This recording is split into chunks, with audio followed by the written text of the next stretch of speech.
Dele Farotimi beat the monsters, the haters of the rule of law and due process to their game.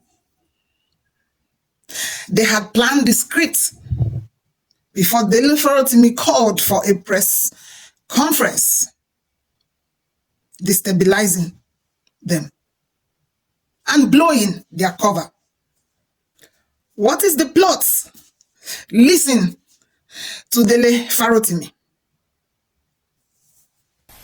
It came to my knowledge that there is a charge that had been fraudulently preferred against me before a court in Ekiti State at the instance of Chief Babalola. This charge had been fraudulently preferred, hidden from view, and the court had purportedly demanded my presence multiple times, and I had failed to appear before this court. And this court had then proceeded to issue a bench warrant for my arrest. This is classic Babalola. And the calculations were that I would have been picked up, taken before this judge who must have either been compromised or misled in Ekiti. And I would have been remanded in prison custody for being somebody who was meant to face trial and who had refused to bring himself to court. I am reliably informed that social media influencers had been paid to spin these narratives after my arrest. Human rights activists have been positioned to start speaking after my arrest, including one Agaya. High offices in this country have been compromised in pursuit of my person. High offices, from the Inspector General's office, because the police have been subverted. The Attorney General of the Federation needs to examine himself because his office has been somehow linked to this as well. I do not know if the presidency is directly involved in this, and I will not make frivolous charges. But high offices have been subverted in pursuit of a criminal purpose. I have committed no crime. And if they had succeeded, all you could have seen is the media optics, the influencers that have been bought to peddle a narrative, the supposed police invitations that were not honored, state-sponsored propaganda, demonization, and all the public support you see now in the direction of Farotimi wouldn't have been there. All we could have had is public banter, those who are for and those who are against. Nigerians pitched against themselves in opinions because of a narrative that has been sold by the smooth operators. Those who are supposed to be leading the country but are masters in setting up people, in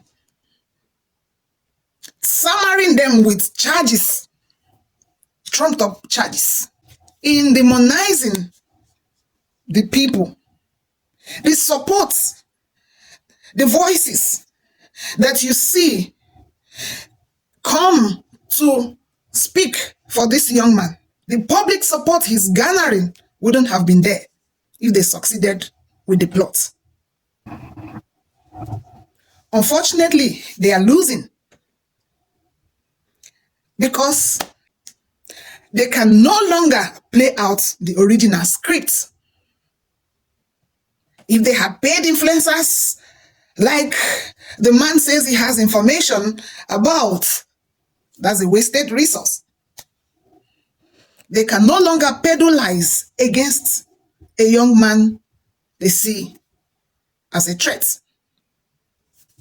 But the government is already showing up little by little, showing up their faces. The police has bought the case.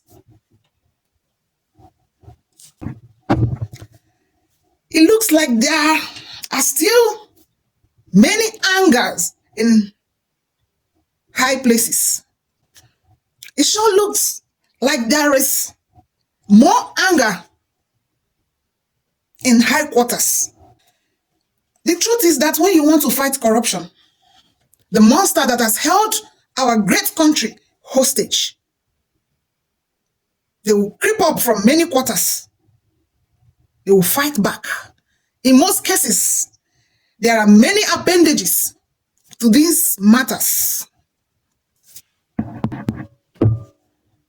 When you want to expose the evil in the system, it fights back because A lot of things hidden will be made open.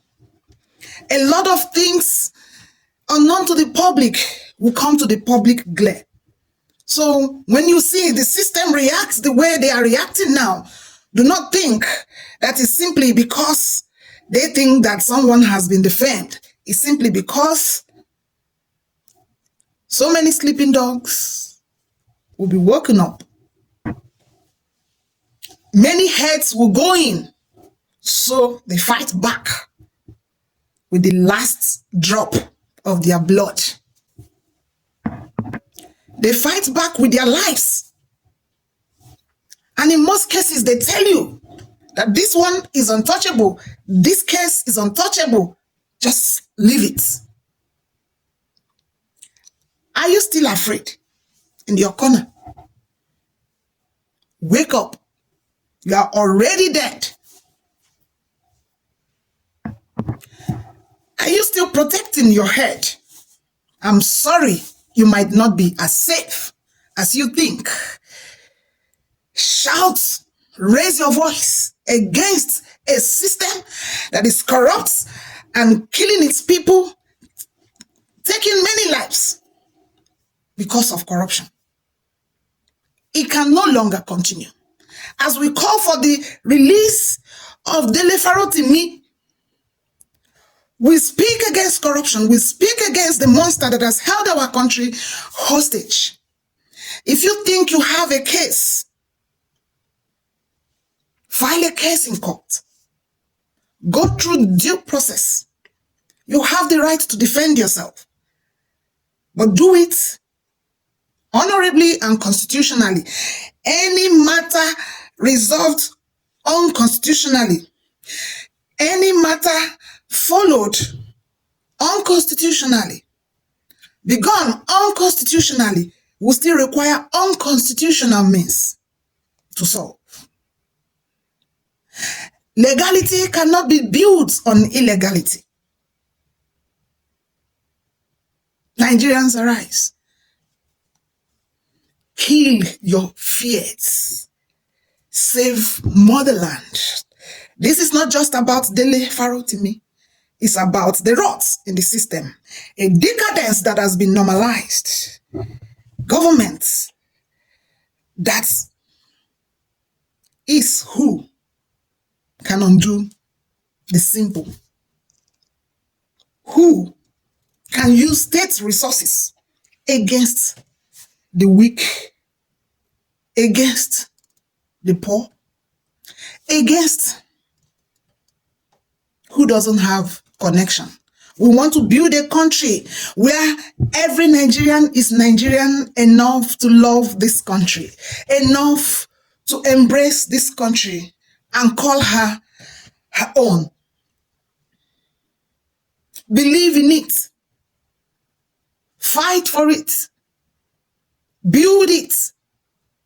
Be proud to identify with it. That is why